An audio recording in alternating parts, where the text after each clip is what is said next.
Andhra Pradesh BC సమన్వయ committee Eluru జిల్లా సమావేశానికి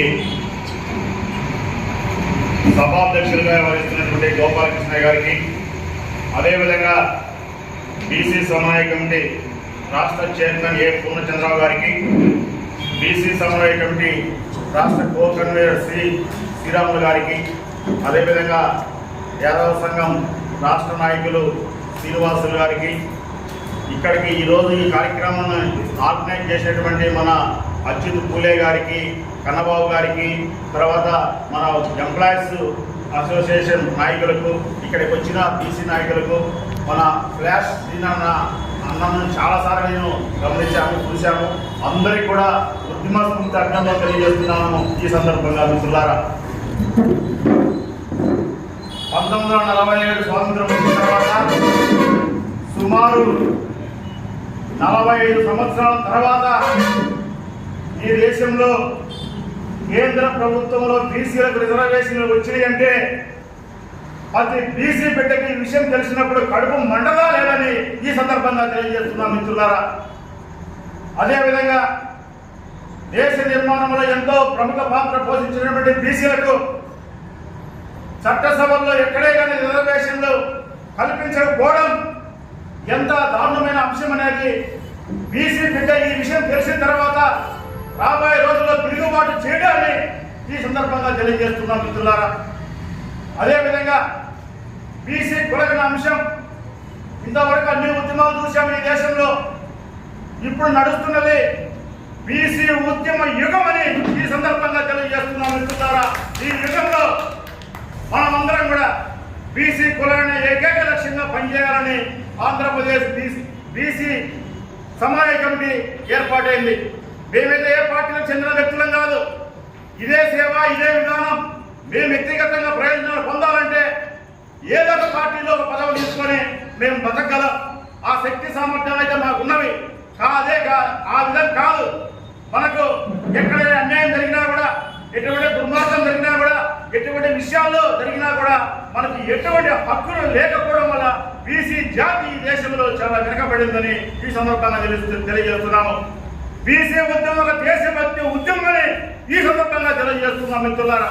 అధిక సంఖ్యలో ఉండే బీసీలు కానీ అభివృద్ధి చెందకపోతే ఈ రాష్ట్రం కానీ ఈ దేశం కానీ అభివృద్ధి చెందమని ఎన్నో సర్వేలు కూడా తేల్చి చెప్పినని కూడా ఈ సందర్భంగా తెలియజేస్తున్నాం మిత్రులారా.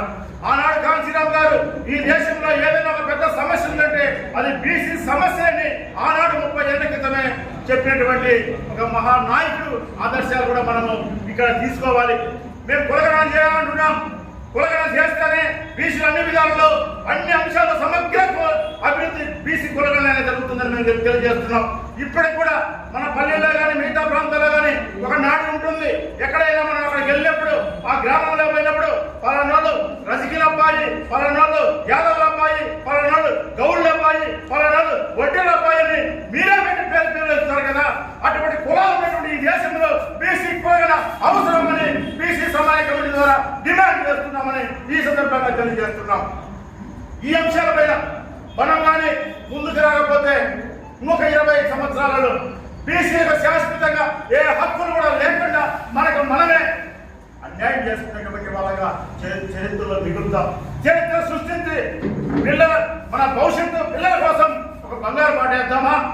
మనమే అధిక శాతం ఉన్నటువంటి 54% పైన ఉన్నటువంటి బీసీలు మన తలరాత్రులు మనమే నాశనం చేసుకుందామని ఒక ఆవేదనతో నేను కూడా ఒక బీసీ బిడ్డగా కాలం ఎలాగైనా పోతుంది. 2024 గడిస్తే ఒక 20 ఏళ్ళు గడిస్తే 2044 ఆ చరిత్ర ఒకటి తీసుకుందామా? ఈరోజు కేంద్ర ప్రభుత్వ ఉద్యోగాలలో ఈనాడు కేంద్ర ప్రభుత్వం సృష్టించినటువంటి కేంద్ర ప్రభుత్వ రిజర్వేషన్లో ఎక్కడ కూడా 1% కూడా రిజర్వేషన్ పూర్తిగా ఎత్తేసిన అంశం కూడా మనం కూడా తెలుసుకోవాలి.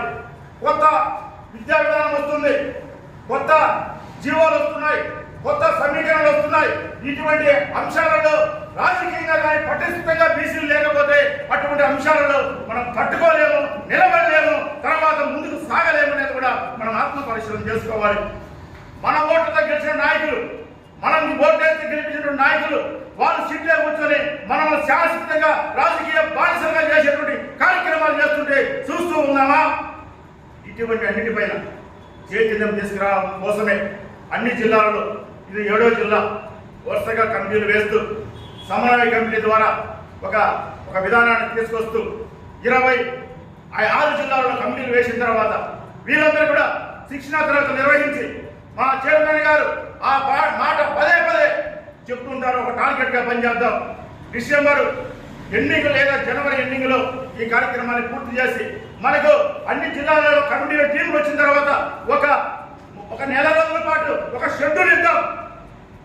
పలానా రోజు ఎంఆర్ ఆఫీసు దగ్గర పోయి కార్యక్రమాలు పెడతాం, మిగతా రోజు రెవెన్యూ డివిజన్లో పెడతాం, మిగతా రోజు కలెక్టర్ ఆఫీసులో పెడతాం, మిగతా రోజు కలెక్టరేట్ దగ్గర పెడతాం, మిగతా రోజు మంత్రుల దగ్గర పెడతాం, ఎమ్మెల్యేల దగ్గర పెడతాం. అవసరమైతే ఇంకా పెద్ద కార్యక్రమాన్ని కూడా తీసుకుందాం.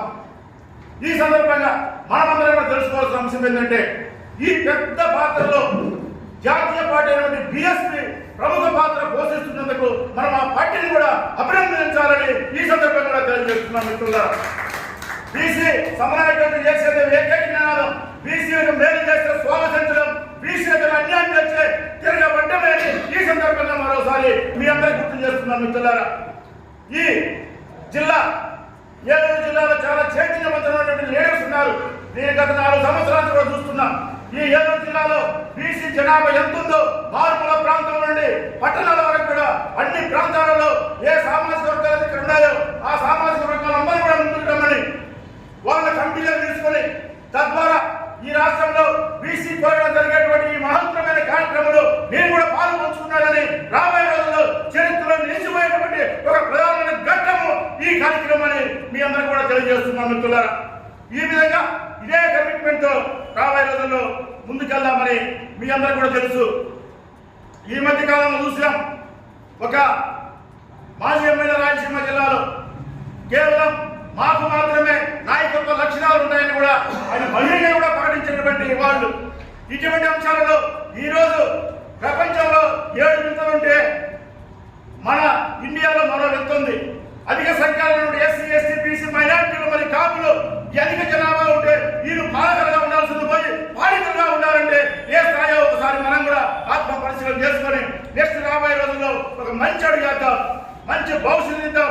మన కాడ ఉండేటువంటి ఏకైక వజ్రాయుధం ఓటు అనేటువంటి ఒక ఆయుధాన్ని అది ఏ విధంగా ఉపయోగించాలో, ఏ విధంగా దాన్ని పని చెప్పాలో, దానివల్ల ఫలితం ఎలా ఉంటుందో తర్వాత ఆలోచిద్దాం. మిత్రులారా, మనలో ఒక ఐకమత్యం, ఒక చైతన్యం, ఒక విధానం ఉండాలి. ఎవరైనా ఒక బీసీ లీడర్ ఈ రోజుల్లో ఇప్పటి నుంచి గతాన్ని పక్కన పెట్టేద్దాం. ఇప్పటి నుంచి బీసీ లీడర్ ఆ సమాజంలో ఎదుగుతున్నాడంటే, బీసీ లీడర్ పనికి వస్తున్నాడంటే, ఒక బీసీ లీడర్ ఒక సమావేశానికి వస్తున్నాడంటే మనకు చేతనైనటువంటి సహాయం చేద్దాం, వాళ్ళ ఎంకరేజ్ని కోరుకుందాం, వాళ్ళ ముందుకు తీసుకెళ్దాం.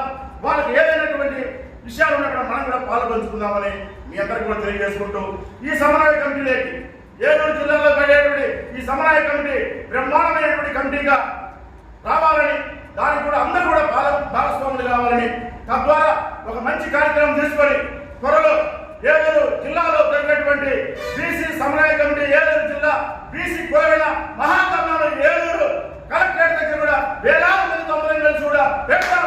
ఆ రోజు సూచిద్దామనేటువంటి విధానాన్ని కూడా చేద్దాం. ఇంకొక విషయం, పార్టీలో ఉండేటువంటి ప్రతి ఒక్కరు కూడా ఈరోజు ఏ పార్టీలో బీసీలు ఉన్నా కూడా కులగనే ఒక ఆయుధంగా వాళ్ళందరూ కూడా ముందుకు వస్తున్నారు.